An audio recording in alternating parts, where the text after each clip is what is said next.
কথা যা হওয়া পরে হয়ে দিয়ে, দাবি দেওয়া যা দিয়া পরে দিয়ে, কিন্তু যা চাই ইয়া তোর বেশি দিলে কি আপত্তি আছে না? ঠিক আছে।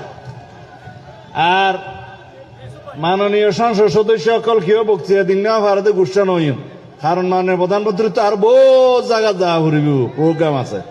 আইও কথা নহইতেও চাইলাম তে হদে তুমি সিডাঙ্গে মানুষ দিও নহইলে তুই তারা গুসু এক কথার লাই এডে পর্যটন স্পট খোয়াকা ভার পর্যটন স্পটও কি দেন না লবণের ন্যায্য মূল্য পাওয়া শুরু করছে ইনশাআল্লাহ মাননীয় প্রধানমন্ত্রী অচিরেই ঘোষণা করিব ন্যূনতম দাম ৮০ হলো ৭০ পাইব আন্দাজ করি তেজ্য মানলা।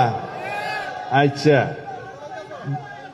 বাদ বাকি বেরিবাদর মন্ত্রী সহ বেগ কোনরে এটা বাঁশখালী আইরে পরিমাপ করি বললে ইঞ্জিনিয়ার আই বললে আর দিম আজিয়া মাপ করন সময় নাই।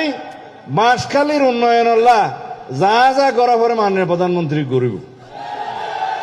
লোয়াগারাও তো সাতকান্যার আর বড় ভাই শাহজাহান চৌধুরী জামাতের এমপিরি এডো কিছু ত্রাণ সামগ্রী দিয়া যাইব আনলে হবে তো বাঁশখালী দিও বা আনা মানুষ না দিয়া যাইব।